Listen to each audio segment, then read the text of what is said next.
In this video for section 5.1, we're going to start talking about systems of linear equations. A system of linear equations is a set of two or more lines. And when we're talking about a solution to a system of linear equations, graphically that's going to be the point where the lines cross. In terms of the equations, the solution can be plugged into all equations in the system and result in a true statement. So if we look at example 1, it says consider the system x plus 2y equals 2, x minus 2y equals 6. Determine if each ordered pair is a solution of the system. So we have our x coordinate here of 4 and a y coordinate of negative 1. So I'm going to plug those into both equations and see if it works out. So we'll start with the top one. Plug in 4 for x and plug in negative 1 for y. So we have 4 plus 2 times negative 1 equals 2. Then I do the math here on the left-hand side. That's going to be 4 minus 2, which is in fact 2. So the first equation worked. Now I have to check the second. That's going to be 4 minus 2 times negative 1 equals 6. So the negative and negative here changes to positive, and that's 4 plus 2. And 4 plus 2 does in fact equal 6. So we got 6 equals 6, and the second equation also works. So if it works in both equations, then the answer is yes, it is a solution of the system. Now let's try the point in B. So we have negative 4, 3. So I'm going to plug into the top equation first. We have negative 4 plus 2 times 3 equals 2. And negative 4 plus 6 does in fact equal 2. So the first equation worked. Now let's check the second. That's going to be negative 4 minus 2 times 3 equals 6. So that's negative 4 minus 6, and that doesn't equal 6. That equals negative 10. So if we get any number other than 6, or if you get anything where you have two numbers that are not equal to each other, then the answer is no, it is not a solution.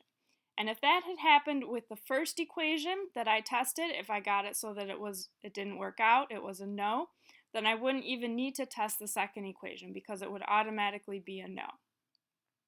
So next you should look at checkpoint problem number 1. Do this in your notes, check your answer, and then move on with the video.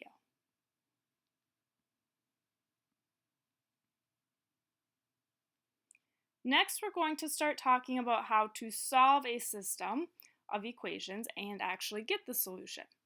So the first method that we're going to see for doing this is called the substitution method. In the substitution method, you solve either of the equations for one variable, and sometimes you won't actually have to do this. If your equation is already x equals or y equals a number, then you don't have to do the first step. But for the first step, you need either an x equals equation or a y equals equation.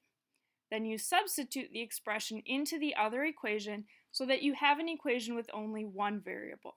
You can solve this and then substitute to find the other variable. So, looking at example 2 here from the textbook, it says to solve by the substitution method, and we have two equations here. Now, generally speaking, if you look at this great question box, how do I know which variable to isolate and in which equation? The idea with substitution is that you want to isolate the variable whose coefficient is 1 or negative 1. And that's because otherwise you end up having to deal with fractions, which makes this method a lot more difficult. So looking at example 2, I see that I have this x here that does not have a number in front. That's the variable that I want to get by itself. So to get that variable by itself, I'm going to add 2y to both sides. And so that gives me x equals negative 3 plus 2y. Doesn't combine with the negative 3 because they're not like terms. Now what I'm going to do with that is I'm going to plug it into my other equation. I'm going to write the other equation down here. 5x minus 4y equals 9.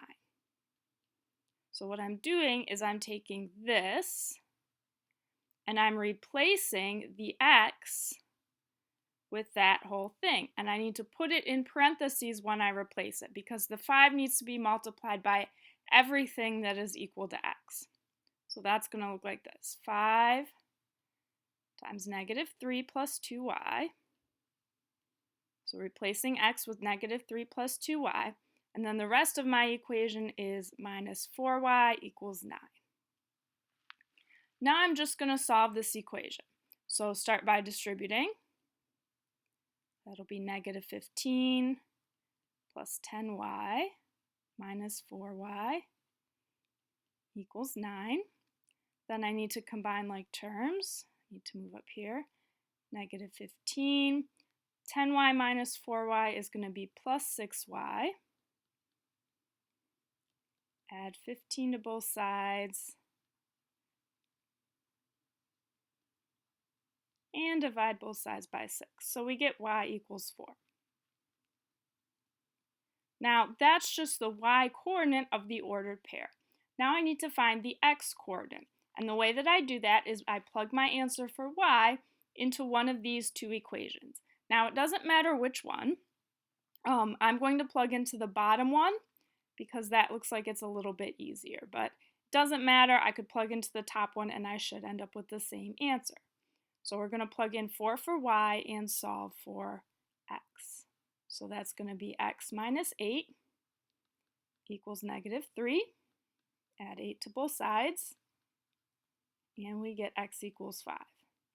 Now, this is an ordered pair, and when you're entering it into MyLab Math, it's a little bit tricky because they're going to have the bracket there for you.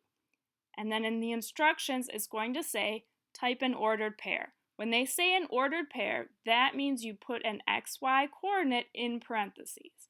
So you need to enter your answer of x comma y, 5 comma 4, in parentheses into the bracket. So it should look exactly like this.